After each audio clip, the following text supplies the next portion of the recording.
Okay, today we're going to talk about mostly small businesses, what they are, what are the challenges that they face, why they are so important for the US economy, for all economies in general, and also a little bit about entrepreneurship, which is the guiding force behind small businesses. I will argue about all businesses, but especially small businesses, and also touch very briefly on franchising, which is one way in which you can start a new business. Okay, so let's start by talking about what starts a new business. And every time the figure that is behind a new business is an entrepreneur. Entrepreneur is that person that goes out of their way to take a risk, both putting forth their time and effort, usually money, right? You're gonna have to put your savings, maybe all your future assets at play, right? Because once that you start a company, if things don't go well, you might lose your house and car or any other assets that you actually have. And also your reputation, right? So, and the reason why they do that is because they are really excited or starting something new, right? And hopefully making some money along the way, right?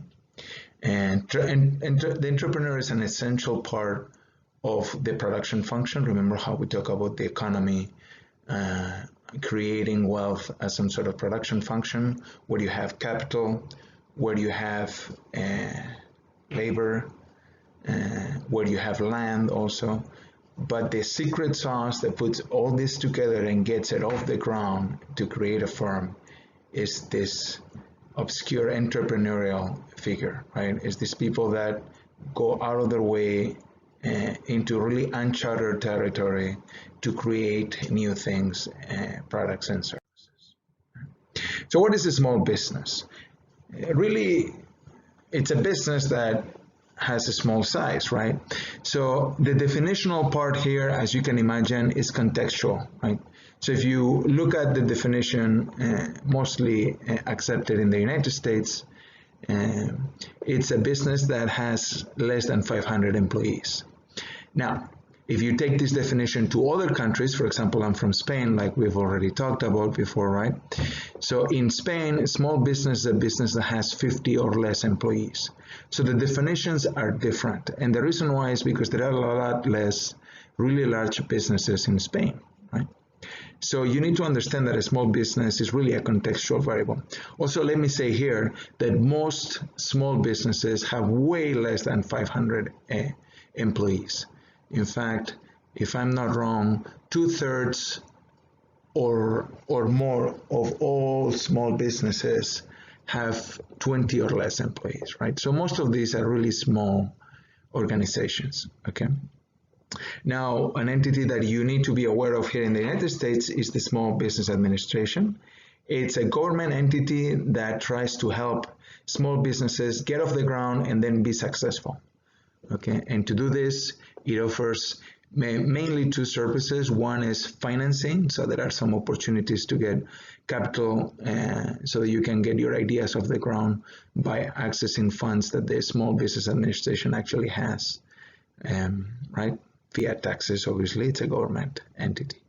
Okay, and they also have training opportunities, right? So they might help you get some of the skills that you might need as an entrepreneur to get that company working properly, right? Because it's not only about willingness to take risks, but also you need to know about finance, you need to know about marketing, you need to know about management, and you need to know about operations. Okay, we'll talk more about those as we go along.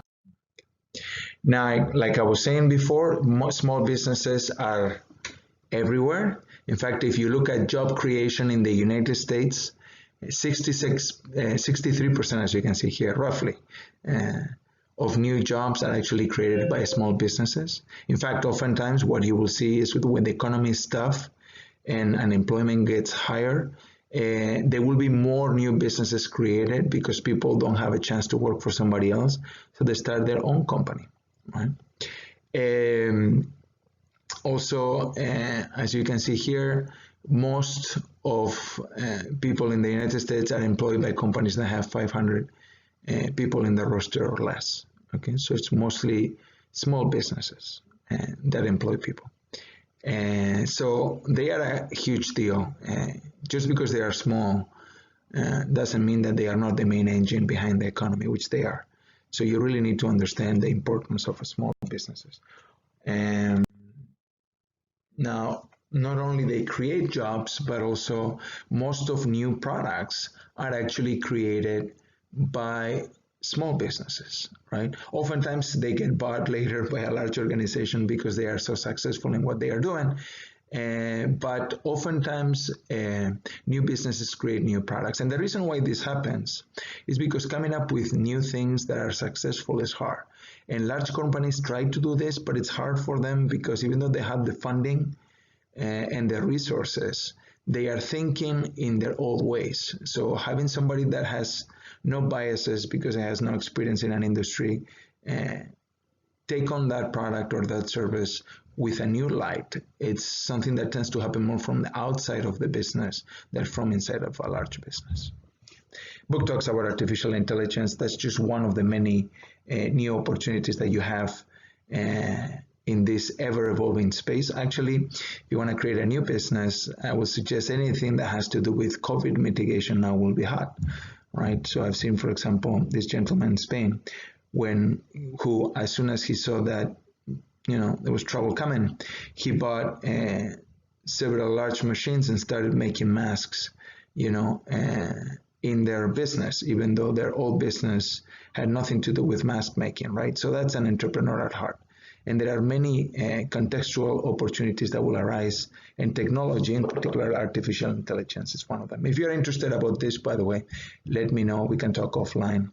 I did my dissertation on what is basically artificial intelligence applied to marketing. So, yeah, it's kind of one of the areas that I'm excited about, but it requires some technical knowledge that it's usually not very easy to acquire. So what makes an entrepreneur an entrepreneur? Well, we know that a lot of this is a personality issue. So it's something that you are born with. But some of these aspects you can develop. So what do we know about an entrepreneur? Or better said, what do we know about successful entrepreneurs? You have some traits or characteristics that they have there. And I want to emphasize 2 or 3 of them. Okay. One is, by definition, entrepreneur is a risk taker. Okay. Why? Because, like I said before, you're going to have to leave all the stuff you have behind and try to do something that up front it's most likely to fail. Most new businesses fail. Okay, it's upwards of 90%. Okay, so if you look 3 years out, most of the new businesses don't make it. So that means that the odds that you're going to succeed the first time you try it they are very slim. Doesn't mean it's impossible, but it's unlikely to happen. So you might have to try multiple times. Okay, and because you have to try multiple times, you need to be persistent. You need to keep at it. And if the first way doesn't work, you try again, right? And then finally, you need to be resourceful, right? You need to do more with less. What does this mean? It means that you're going to have to be creative, right? Of course, if you have all the resources in the world, it's easier to do things, but that's not going to be the situation you're in, right? And there are some more traits. You have them right there. You can go through them, right? But I will say these 3 are particularly important. You need to be a risk taker, you need to be persistent, and you need to be resourceful. And that's not hard. That's not easy to do. Most people are not equipped for this. I can tell you I am not equipped for this. Okay, good. So what are the advantages of starting a small business? Or in other words, why in the world will you actually start a new business if you know upfront that most of them are likely to fail? Well, there are many reasons why, right? One that a lot of people allude to when you ask them why they start a business is independence, right? You get to be your own boss, okay? Which for some people is essential. They cannot work with somebody else telling them what to do. And if that's the situation, maybe starting a new business is actually a good idea, okay? 2 is it gives you flexibility, all right? Although in my experience, and I want to make this very clear, flexibility is usually in the sense that you get to work on whatever you want, not so much that you get to do other things other than your work, because if you start a new business or a small business, odds are you're going to be working way more than 40 hours a week. So flexibility here doesn't mean have more time for your family. It means work on something that you actually like doing, because odds are you're going to be working 60, 70 hours a week, if not more. Okay. Focus, it gives you a goal, which is something essential for people to be happy. Happiness doesn't come from, winning the lottery. Most people that win the lottery are unhappy a year later, right? Or maybe even less than that time. Okay. But starting a new business, it gives you a focus. It's something that now it's your baby. You need to make it work. You're going to have to fix all the problems. And trust me, there's going to be a lot of problems and challenges, but you can master them. That's what makes this rewarding, right? And then it enables you to build a reputation, right? You are the brand of the business. If you do well as an entrepreneur, then the business gets some of the brand reputation, but you do too. What are the downsides of a small business? Not surprised if you've listened to what I said before, is stress, right? You're going to be working really long hours. You're going to have challenges that you didn't know existed, and you're not going to get to sleep a lot, especially for the first year, and maybe even later down the line. In fact, if you observe successful entrepreneurs that are famous, right, or at least I would say somewhat famous, like Elon Musk, right? Right now, unless I'm wrong, and stock market varies every day, Elon Musk, I think, is the fourth wealthiest person in the planet, which is, there's a lot of people in the planet, over 7 billion, right? But fascinatingly, if you read the news and you see what's been happening in his life, I don't know if it was last year or the year before, so I don't know if it was 2019 or 2018, just check it out. I have poor memory, unfortunately. He was sleeping and living in his factory because they had so much trouble getting the factory to produce the cars at the rate that they were supposed to be producing the cars. I'm talking about Tesla, which, even though it was not started by Elon Musk, it was managed by Elon Musk. He was the CEO. He is still. But yeah, he spent literally more than 6 months sleeping in his office. This is the level of stress and dedication that it's required oftentimes for you to actually get things off the ground. Now the company is functioning better. Now maybe he can go home, right? But high stress no matter what, right? And high failure rate. I already explained this. Most likely you're going to fail. In fact, most people that are entrepreneurs are serial entrepreneurs. What I mean by that is they're going to launch multiple businesses, not one, but maybe 10, 15, 20 of them. And most of them will fail, right? But if you have 2 or 3 successes, that's all you need. In fact, if you ask me, all you need is one, right? One truly successful business, but it's hard to do, okay? Reasons why you will fail. There are many. Right. Number one is you probably don't have enough resources to keep forward. So most people think, and there is a saying in the US, if you build a better mousetrap, right, you will do well in business. But that's really not true. Not only you need to build a better mousetrap, but you need to convince people that it's actually a better mousetrap and show them why, and find the right people that, that mousetrap actually works for. And those tasks are complicated. And maybe it's not even the right time for the technology or the product, right? So a lot of things need to go well. So odds are it's going to take a lot longer for you to become profitable than you think it is going to take. In the beginning, nobody's going to come. Nobody knows about your product. It's hard to get people on the door so they actually start looking at your product and seriously consider it. So most people think in a few months you're going to start selling a lot of product, and it takes longer. Right? So a lot of products that could have been successful, if you can wait it another year, right? Don't become so because you're drained out of resources. You can't pay the bills, and because of that, you need to close the door. Okay, so underfunding or undercapitalized businesses usually are the majority, and the main reason why they don't keep going is because even though their sales might be sufficient so that, in 6 or 7 months, down the line, they'll be able to make a profit. They just don't have enough money to get to that point of 6 or 7 months down the line. They can't pay the bills today. They can't pay the bills tomorrow, and they close. And there are many other reasons. I will argue most of them actually have to do with marketing. So we will be talking about some of this later, but if you read through some of this, not understanding your competitive niche, this is not knowing who your competition and your customers are. And the customers, like I said, is a marketing job, right?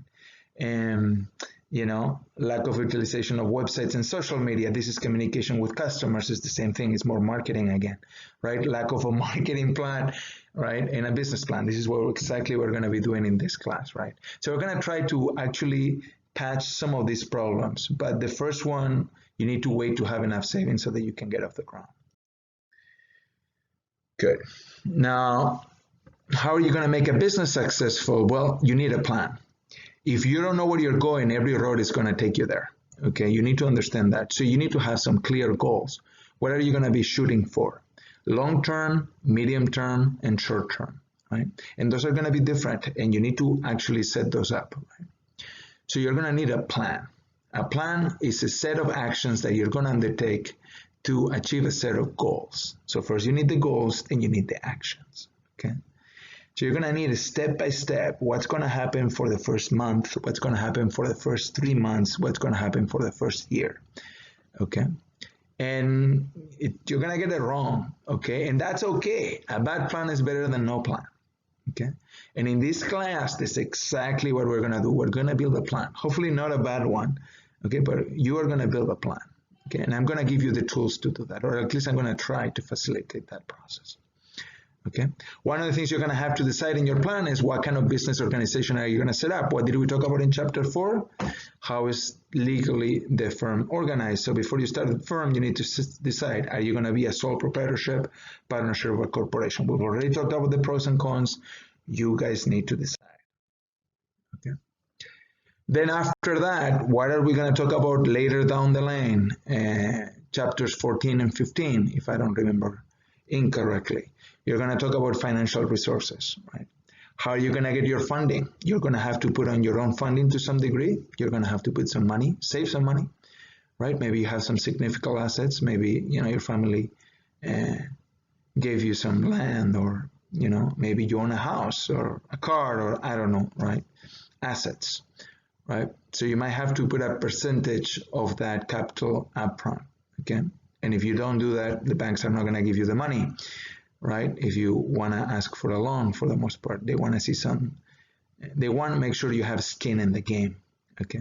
Then there is other options other than your personal assets. You can ask a venture capitalist to put money for you, okay? So you need to pitch, you need to have a good plan.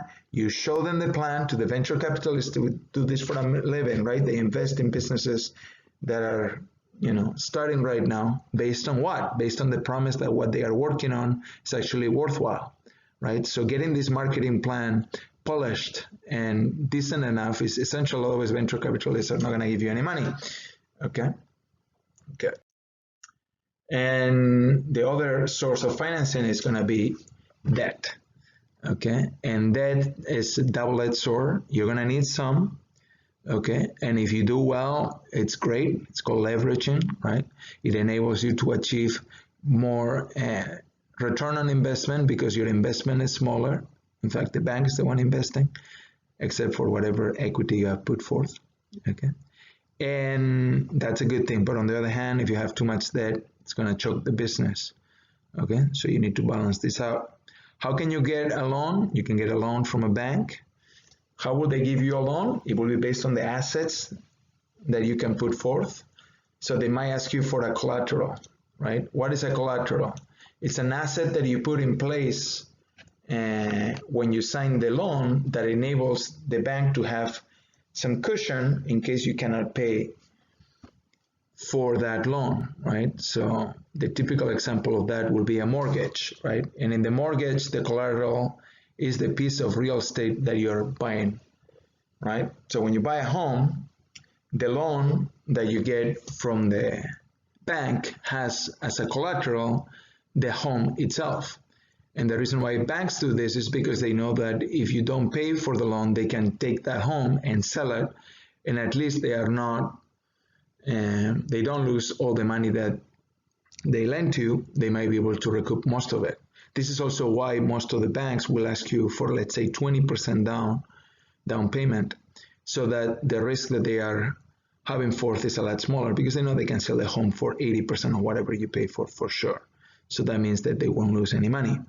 Of course, except transaction fees, etc., we might actually overcome that quantity, but I digress. So that's a collateral, okay? You could also ask for a line of credit. This is a certain amount of revolving credit that it's given by the bank so that you can run your operations and that it's pre-approved. So, this is how, for example, most credit cards function, right? So a credit card is essentially a line of credit that enables you to every month spend up to a certain amount. So if your credit line is $10,000, you don't need to keep getting approved for $10,000. Every month you can spend $10,000 so long as you return them back, right? So that's a line of credit, which may be essential for you to run your operations. Okay, so maybe you don't need a lot of money right now, but you need enough credit so that you can just buy and sell whatever it is that you need to buy and sell, mostly buy, right? And then there are other more esoteric options like bartering, right?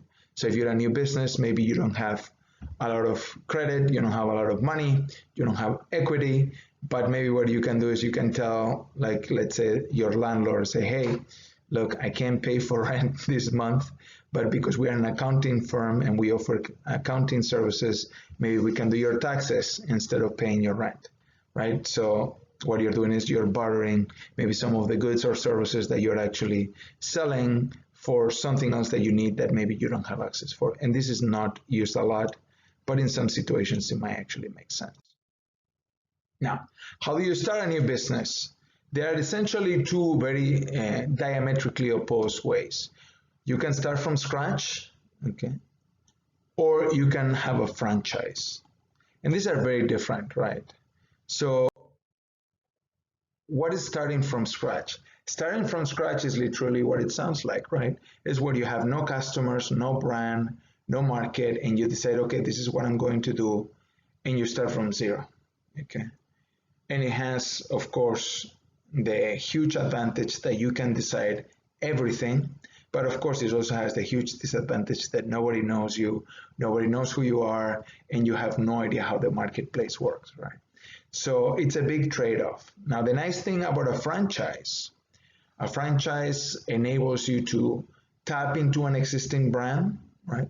So in a franchise, what you do is you basically have two parties, the franchisee and the franchisor, okay? The franchisee is the person that is trying to start a new business, okay? So you will be over here. And the franchisor is the company usually, although it could be a person, okay? The corporation, for example, now that we know some more business lingo, the corporation that enables you to use some of their assets, such as brand, for example, and maybe some other assets like training, reputation, maybe resource access, etc., to run the business. Typical example of this will be McDonald's, right? So in McDonald's owns some of the restaurants, but a large portion of McDonald's restaurants are actually owned by franchisees. So these are people like you and me who save a bunch of money and usually put forth about $500,000, which is a lot of money for most of us, or maybe $300,000 depending on the market, right? And for that amount of money, McDonald's enables them to use their brand. It will give them access to suppliers. It will give training if necessary, and it will be necessary, right? In fact, it will be required oftentimes by the franchisor, for McDonald's, for example, okay, to make sure that whatever you're doing in your restaurant is up to snuff with the policies that are set forth by the corporation, okay? So the nice thing about the franchise is that you don't start from scratch, right? You start with an existing well-known brand, so people know who you are, right? And the practices that you're going to be using in your company have already been market tested, right? So you know it's going to work, at least to some degree. If you can put, your best foot forward, there's a good chance you're going to make it work. So pros and cons, I think I've already elucidated some of this. The nice thing of a franchise is that it gives you access to things that otherwise are going to be hard to get. Like, for example, training, right? Access to suppliers that you already know the market, they know the conditions, they know what they need to deliver. You have quality standards, all that is already set forth. Otherwise, you need to do all this, and it's not easy. A brand name, I cannot emphasize how important a brand is. Okay, I'll talk more about this when we talk about marketing. It enables you to already tap into standardized quality control systems, right? So McDonald's will tell you exactly how you need to make your Big Macs, right? How you need to clean the kitchen to make sure that you're gonna pass all the sanitation laws, which you need to pass, and also it's better for your customers if you actually do, right? You're all gonna be able to tap into the advertising that the brand does for you. So the franchisee is going to be benefiting from the advertising that the franchisor is doing. So if you own a franchise from McDonald's, when McDonald's goes and spends millions of dollars in advertising, you benefit from that, right? Financial assistance, they might be, if you're in a rough patch, they might be able to give you some financing.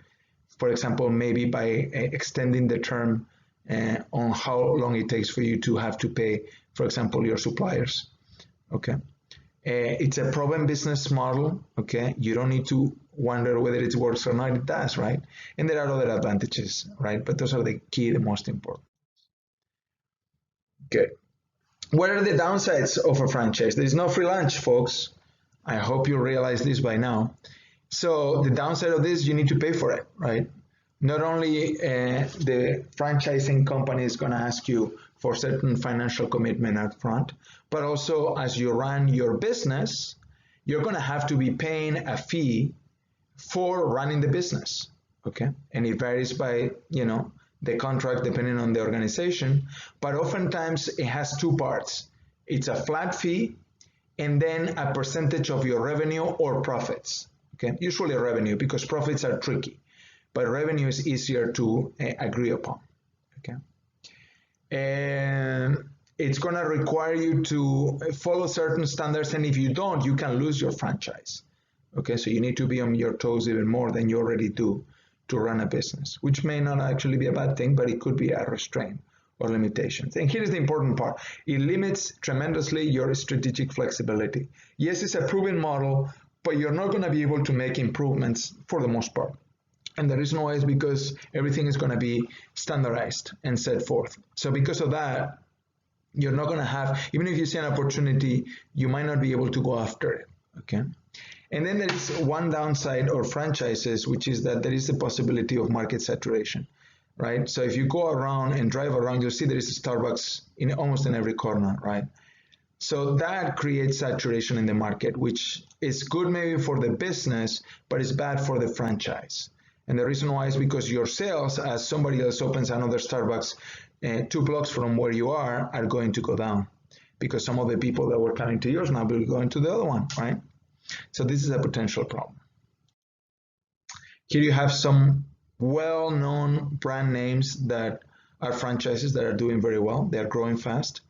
And just for reference, in case you don't know what the heck I'm talking about with a franchise, these are all businesses you guys probably know. Okay. Now, franchises are one way to do it. Starting from scratch is the other. And the third way of doing this, and this is not what you're going to experience in this class, obviously, but I want you to be aware of it, is that small businesses are so good at innovating that large businesses are trying to copy the small business model and try to internalize it within the firm. What do I mean by this? Well, what they're trying to do is they are trying to create inside of the business a situation that is similar to a small business outside of the business, so they can replicate the conditions in which this innovation happens. And the reason why they're doing this is because in the long term, you either innovate or you die. There is just not in between. And you can look at history of businesses and you see how some of the giants have died over the years, how they are dying right now. Look at companies like Sears, for example, right? Who used to be huge and they used to be the standard for retailing, and now it's a dying breed, right? It's a dying breed. So what are businesses doing? What they are doing is they are creating small businesses inside of the organization. Now, this is tricky because you need to simulate the fact that you need flexibility, and what happens inside of large organizations is that the antibodies will kill any innovation. What do I mean by this? There are a lot of interest within a business, and what will happen is when you try to do something different inside of the organization, there will be somebody else that will make sure that you lose your funding, right? Or that you get measured by a different metric, and because of that, you're going to die because they don't want competition internally, okay? So you need to set this up right. You need to set this up independently, and it's not easy to do, by the way. And if you want to look at the past history of products that you're using right now that will actually be a good example of this, I will suggest that the iPod, which is the predecessor of the iPhone, you probably know this, but if you don't, I'm here to remind you because I'm old enough to remember. When I was at Northwestern in Kellogg, we did have the opportunity, me and my boss, to discuss with two people that were actually in the team that created not the iPhone, but the iPod. I don't know if they were involved in the iPhone or not, because this was before the iPhone. And when we were talking to this gentleman, one of the things that was very clear is that this group of people that were working in the iPod, they were set separately from the organization that was working in all the other things. At the time, it was computers, right? So this was a team that was treated totally separately and totally differently. And they were run essentially like a small business. Of course, they could tap into access to resources that usually a small business doesn't have, right? And this setup, they are called intrapreneurs. Notice that this is different than entrepreneurs, okay? Notice the spelling is different. And this is when you try to create new innovation and new businesses inside of a large corporation, okay? Operating a little bit like you're running a small business. Okay, good. I think that's enough for today. So we will discuss more topics later.